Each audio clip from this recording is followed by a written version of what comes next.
Hey guys, Swifty back with my second video of the day. If you haven't seen it, I covered the two newest wide receivers we signed and the vet quarterback. Sad news to go with that video. We cut wide receiver Henry Litwin and wide receiver Cyrus Holder. I liked both guys a lot and I hope they get another shot. I'm here covering all of your Bears needs on today's NFL schedule release day. We have the Chicago Bears full 2022 schedule color coded with home, away, and primetime games showcased. But I don't want to spend too much time on this, but I will break the season down into quarters like Lovie Smith used to do. I want to thank Barroom Network for allowing me to use this awesome graphic of the schedule. I just love it. We will get in more to it in a second, but it shows everything you need to know about the schedule.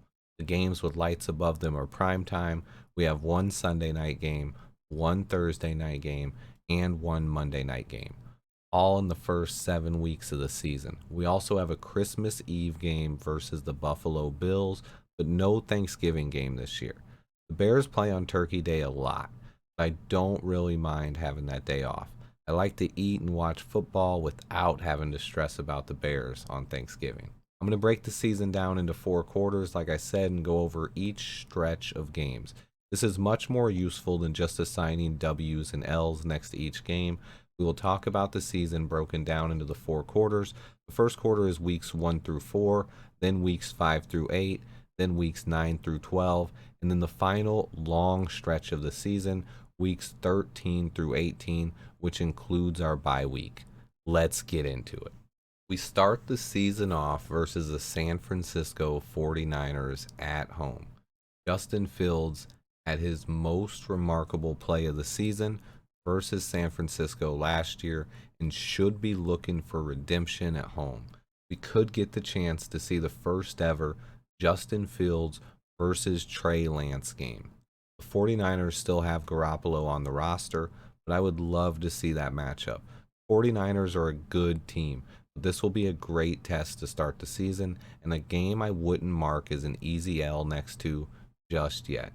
We then travel on the road to Lambeau Field for Sunday Night Football versus Green Bay.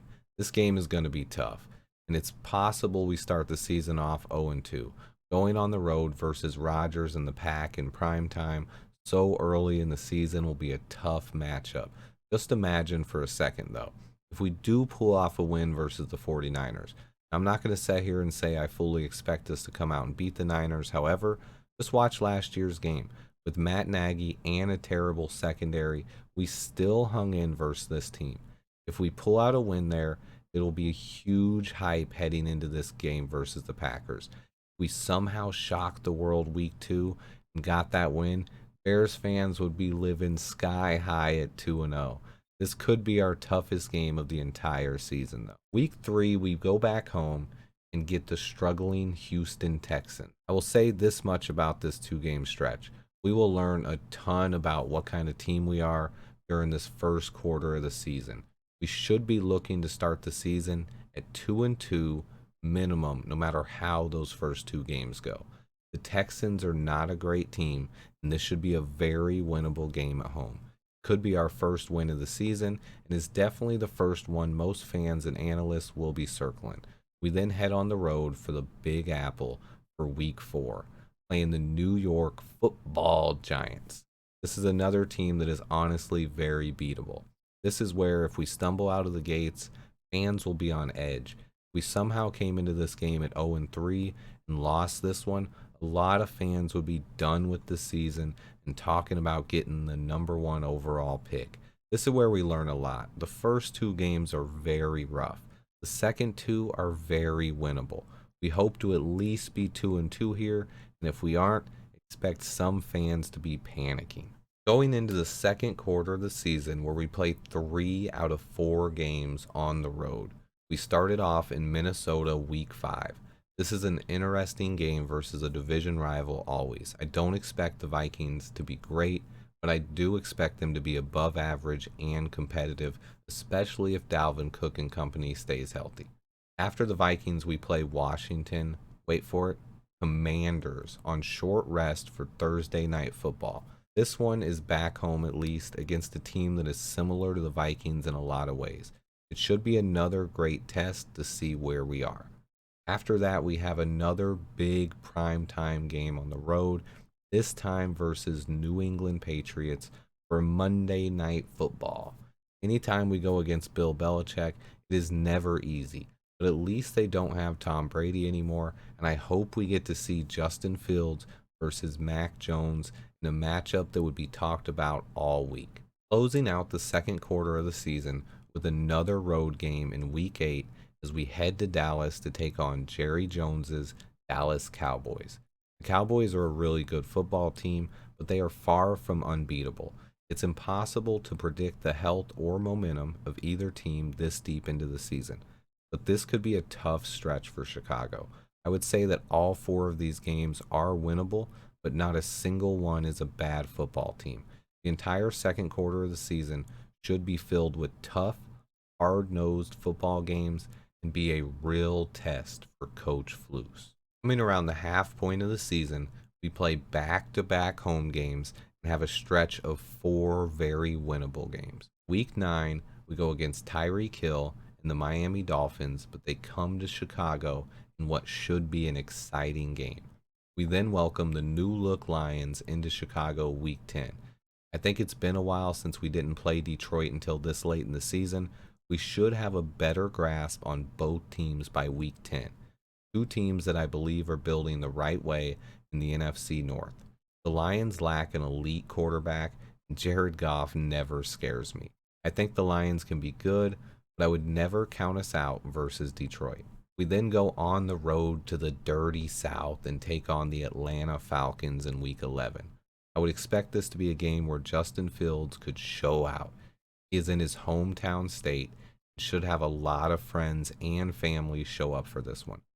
Falcons defense is not intimidating, and if I had to bet on one game that Fields would showcase his most talent this season, this would be the game I would choose. Should be a fun one. We then go back to the Big Apple again for the second time of the season, but this time to face the New York Jets. The Jets are a lot like the Lions to me, both building young, solid foundations and could be good football teams in the future. But just like Detroit, I am not scared of Zach Wilson and the Jets, at least not yet. Quarter 3 should be really fun, but this is a stretch of the season where we should definitely get a couple of wins.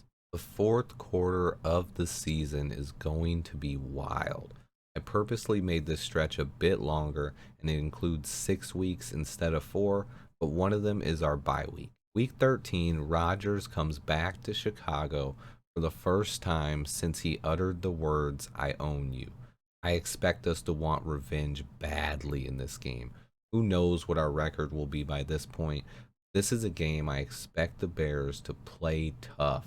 I think Flus should show the entire team Rodgers saying, "I own you" in our stadium before the game. That would sure get me fired up. This is the game I am most excited for all year. I am ready for this game. We then get a break after that game, and our bye week finally hits in week 14. I think having a late season bye could be really beneficial if our team has a shot at the playoffs at this point. We have a few winnable games down the stretch and could use this time to get some players healthy. Everyone is banged up by week 14 in the NFL. We then have our second of 3 straight home games versus the Philadelphia Eagles. We always have tough matchups and good games versus Philly. I expect this game to be the same. The Eagles are a good football team, and Jalen Hurts has been a bit underrated.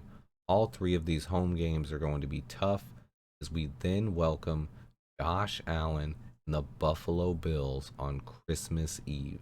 The Bills are Super Bowl favorites and a team that the media and fans love. I think they are one of the best teams in football, but we have no idea what losing Brian Daboll will do for that offense. This game should be really fun to watch. I just hope we don't get blown out. Our final 2 games of the season are both division games, and luckily, no more Green Bay.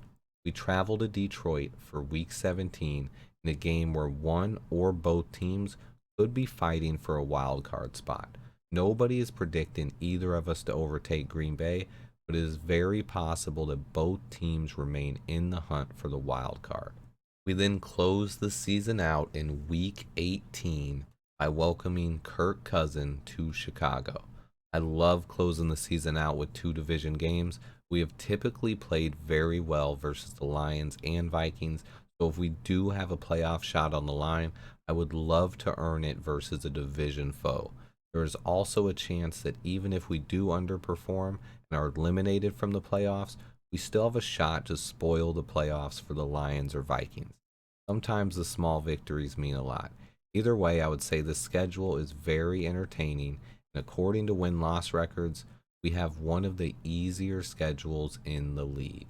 As you can see, we still have quite a few of the tough matchups, but if we play better than expectations, there are a lot of winnable games all over the schedule. Try not to overanalyze it too much. Picking wins and losses can be fun, and that's not what I wanted to do for this video, but I always like to reward viewers that watch till the end. So I put this one together just for you guys.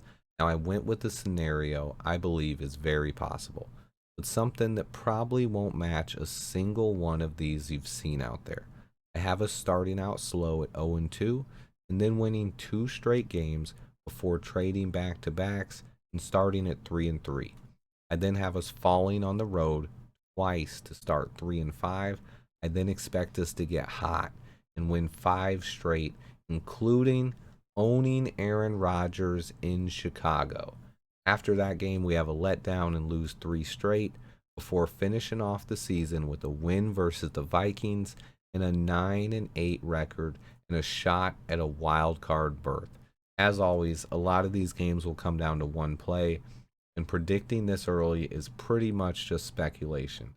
I couldn't be more excited for the season, and I see a very fun schedule. I cannot wait. I appreciate everybody who watched this long. Please hit that like button for me, and until next time, guys, bear down.